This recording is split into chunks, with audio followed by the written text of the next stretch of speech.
Hey everybody, it's me, Mario5514, and welcome back to another Splatoon Talk video. In this video, we're going to be looking at some more what-if weapon kits for Splatoon 3. You guys liked the last few videos that I've done, so I decided to make part 7 for you guys. Keep in mind, these are only what-ifs of what we could have gotten instead of what we currently have in Splatoon 3, so they're concept ideas of what we could have gotten. And without a further ado, let's get started. First up is the ballpoint splatling. I think Toxic Mist and Inkjet would work well for this weapon, as this would be a throwback to Splatoon 2, as the ballpoint splatling had Toxic Mist and Inkjet, as its current weapon kit in Splatoon 3 is Fizzy Bomb and Inkjet. I think Toxic Mist would work well, as you're able to slow your opponents down long enough for you to get close enough to them, and then Inkjet allows you to take it to the skies and blast them from above. However, the Inkjet puts you out in the open for an attack from the opposing team, especially to a Charger player who has like an E-liter or a splatter scope. But I mean, Toxic Mist and Inkjet works way better for the ballpoint than the Fizzy Bomb Inkjet weapon kit that we currently have. So I think this would be much better than what we currently have for the ballpoint splatling. Next up is the Clash Blaster Neo, or the Neo Clash Blaster, as I'd like to call it. I think Curling Bomb and Tentamissiles would work for this weapon, as I did do a Neo Clash Blaster kit in one of my previous videos, as it would have Burst Bomb and Crab Tank. But I think Curling Bomb and Tentamissiles would work for this weapon, as this would also be a throwback to Splatoon 2, as the Clash Blaster Neo had Curling Bombs and Tentamissiles. And not only that, Tentamissiles are better than Super Chump. And not only that, the Tentamissiles allow you to mark where your opponents are, and it allows you to scatter them when the Tentamissiles land. So they would just run from where the missiles would land, allowing you to move forward, or allowing you to have them move towards you, allowing you to get a clear shot on them. So I think Curling Bomb and Tentamissiles would be very nice for this weapon to have than the Curling Bomb and Super Chump weapon kit that it currently has. So this would definitely work. Next up is the Mini Splatling. I think Burst Bomb and Tentamissiles would work for this weapon, as this is a throwback to Splatoon 2, as the Mini Splatling had Burst Bomb and Tentamissiles. I think Tentamissiles would work a little better than Ultra Stamp, as with the Ultra Stamp, you are out in the open for an attack from behind, and people could time their attacks to attack you from the front when the hammer comes up, or when the Ultra Stamp is up in the air. But I mean, Tentamissiles would work better than Ultra Stamp, but I mean, Ultra Stamp allows you to charge into the enemy's base, allowing your teammates to move forward and cover more ground. And not only that, Tentamissiles allows you to attack from a distance, especially if you have like the Mini Splatling, as the Mini Splatling is one of the fastest charging Splatlings in the Splatling class, but it's a little more on the weaker side than what we see with the Heavy and Hydra Splatling. But I mean, it would be interesting to see the Mini Splatling get this weapon kit once again, as this is what it had back in 2017. So I think we could have gotten this instead. Next up is the Dynamo Roller. I think Sprinkler and Wavebreaker would be interesting for this weapon to have, as its current weapon kit has Sprinkler and Tacticooler. This would be a throwback to Splatoon 1, as the regular Dynamo Roller had Sprinkler and Echo Locator. So Sprinkler and Wavebreaker would be a recreation of what we had back in 2015. But I mean, the Dynamo Roller is one of the slowest rollers, so I think this would work well. Even though the Tacticooler would increase your movement speed, Wavebreaker would allow you to mark where your opponents are. So if you do have the Dynamo Roller, you could keep your distance, or try to attack your opponents from behind.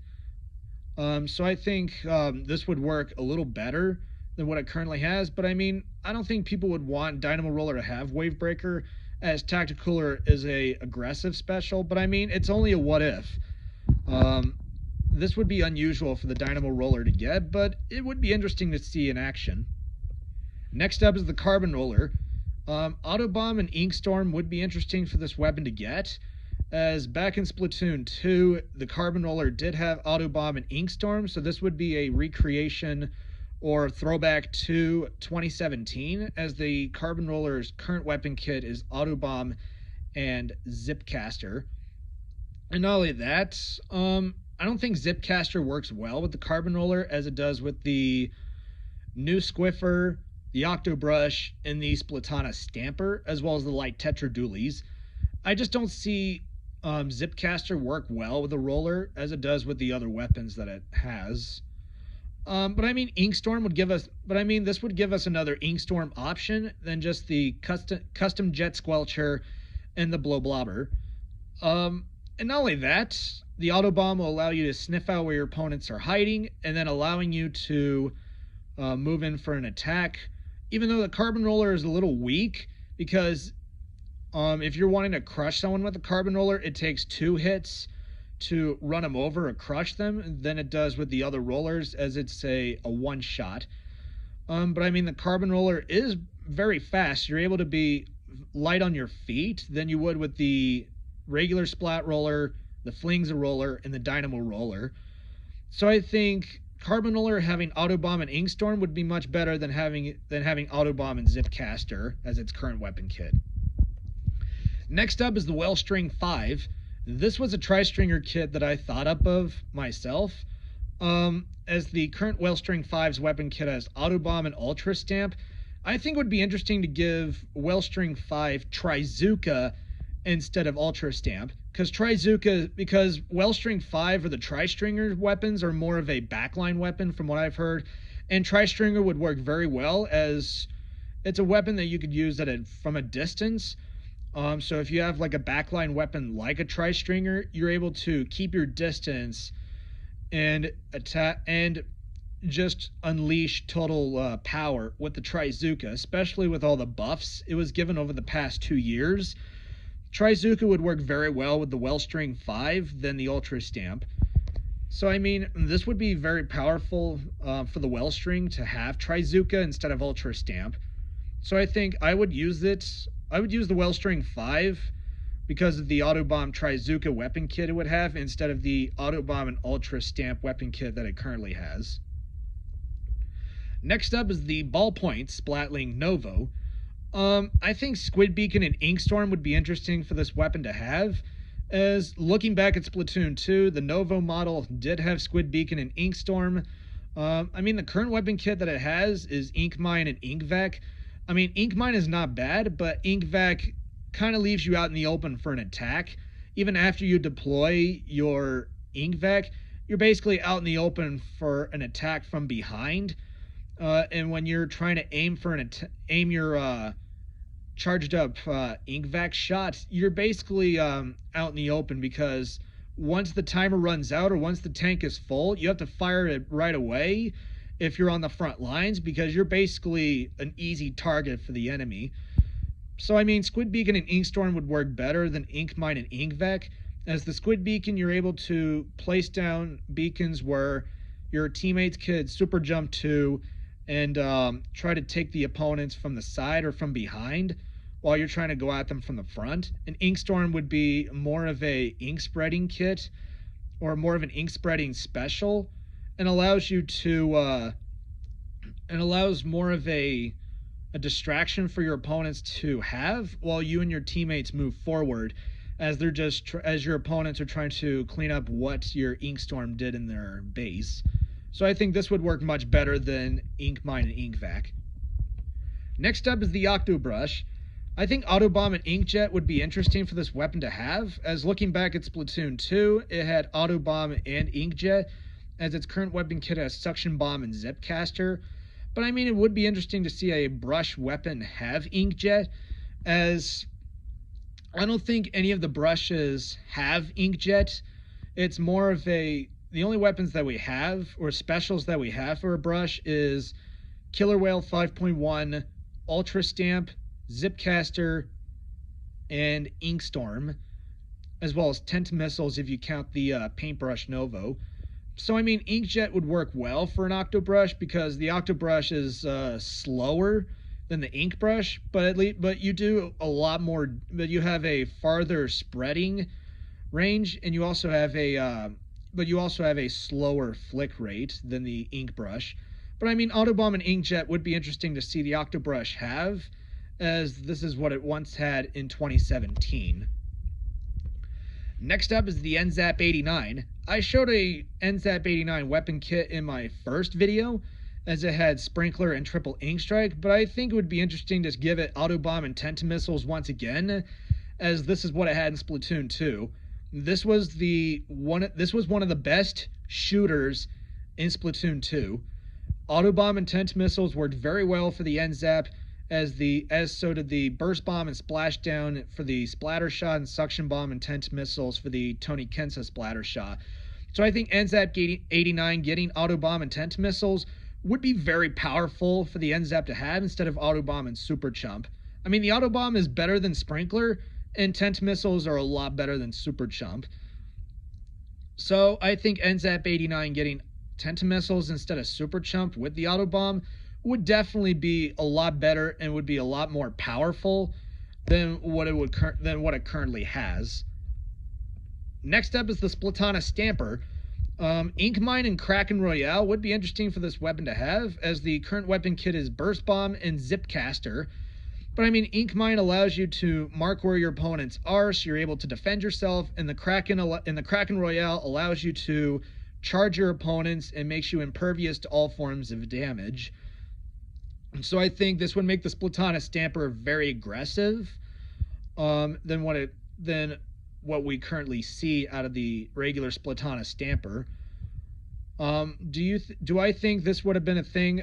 I wish.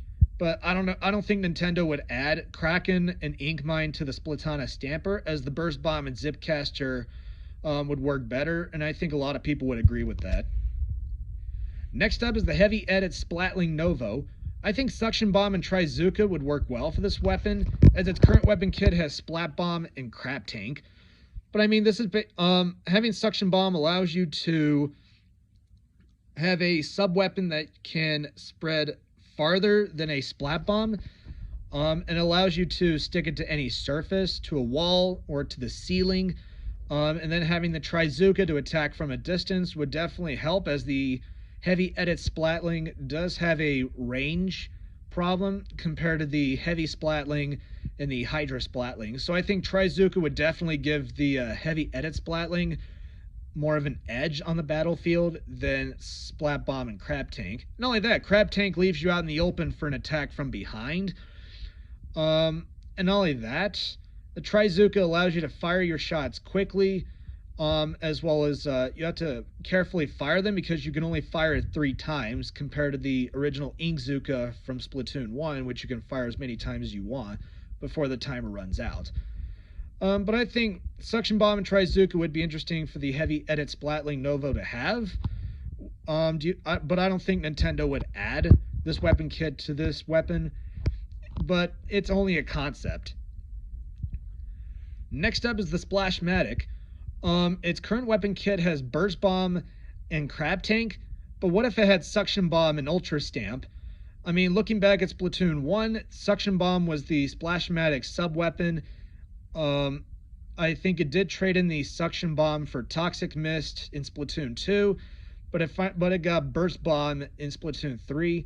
But I think Splashmatic getting Suction Bomb would be interesting to see, as well as having Ultra Stamp, as the Splashmatic has perfect firing accuracy even when you're jumping compared to the other shooters. So I think this would work better for the Splashmatic. But you're also probably asking, okay, if the Splashmatic has Suction Bomb, what about the Neo Splash? I think Neo Splashmatic should have Burst Bomb and Trizooka, as looking back at Splatoon 1, the Neo Splash had Burst Bomb and Inkzooka, so I think Burst Bomb and Trizooka would be a throwback to Splatoon 1, as you could use Burst Bomb to weaken them, and then you can go at them with your main weapon, and then keep your distance with the Trizooka, as the Neo Splash does have a shorter range, kind of like what we see with the NZAP 85. But you also have to keep in mind is, with any weapon, the faster you're firing with shooters, the faster their firing rate, the less damage it does, as well as it has less firing range, so you can't, so it doesn't go as far, so the shots don't go very far, as you see with the splatter shot, the .52 gal or the .96 gal. So I think Burst Bomb and Trizooka would work well for the Neo Splash, as well as with the Suction Bomb and Ultra Stamp with the regular Splashmatic. And that's it. That is the end. If you guys want to see more videos like this, just send a comment below. If you guys like these weapon kit ideas, just send a comment below. If you guys like the video, be sure you subscribe and don't forget to leave a like on the video. Thank you for watching, and I will see you in the next video. And until then, stay fresh.